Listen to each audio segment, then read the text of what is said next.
আসসালামু আলাইকুম রহমতুল্লাহ। প্রিয় দর্শক, মুহাইমিনু 36 বার পড়লে কি হয়? হ্যাঁ প্রিয় দর্শক, খুবই উপকারী দামি একটি আমল আজকে আপনাদের সাথে শেয়ার করতে যাচ্ছি। সহজ মুহাইমিনু আল মুহাইমিন আমলটি করলে কি লাভ হবে, কি উপকার হবে, সেই বিষয়টি বিস্তারিতভাবে এই ভিডিওর মাঝে বলবো।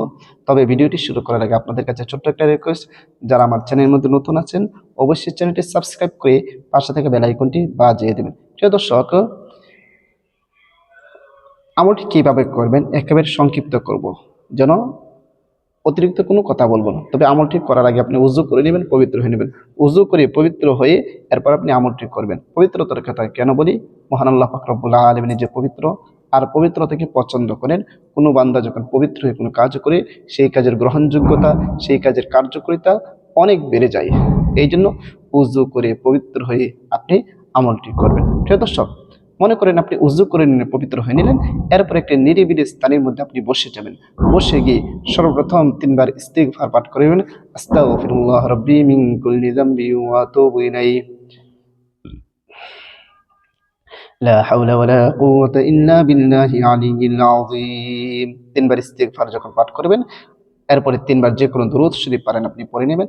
আমি দুরূদ ইব্রাহিম পড়তেছি, যেই দুরূদ শরীফ আমরা নামাজের মধ্যে পড়ে থাকি। اللهم صل على محمد وعلى آل محمد كما صليت على إبراهيم وعلى آل إبراهيم إنك حميد مجيد. اللهم بارك على محمد وعلى آل محمد كما باركت على إبراهيم وعلى آل إبراهيم ইন্নাকা হামিদুম মাজিদ। এরকম ভাবে 3 বার ইস্তিগফার এবং 3 বার দুরূদ শরীফ পড়া যখন শেষ হয়ে যাবে, এরপর আপনি তসবিহ দানার মধ্যে বা আঙ্গুলের গিরায় গুনে গুনে পড়বেন আল মুহাইমিন আল মুহাইমিন আল মুহাইমিন আল মুহাইমিন আল মুহাইমিন।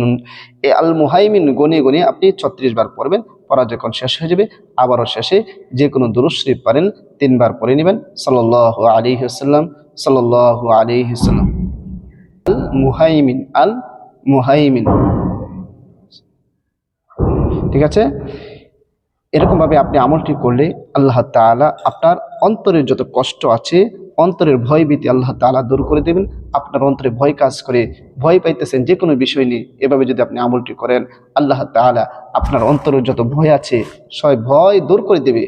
আপনার অন্তরকে শক্তিশালী করে দিবে, আপনার মনকে শক্তিশালী করে দিবে। যে কোনো ক্ষেত্রে আপনি ভয় পাইতেছেন, ভয় করতেছেন, এই আমলটি করবেন, ইনশাআল্লাহ আল্লাহ তাআলা আপনার ভয় দূর করে দিবেন। প্রিয় দর্শক, ভিডিওটি দেখার পর কে কে আমল করতেছেন অবশ্যই জানাবেন, আর আপনাদের জন্য বিশেষভাবে দোয়া করা হবে। সবাইকে অসংখ্য ধন্যবাদ। আসসালামু আলাইকুম ওয়া রাহমাতুল্লাহ।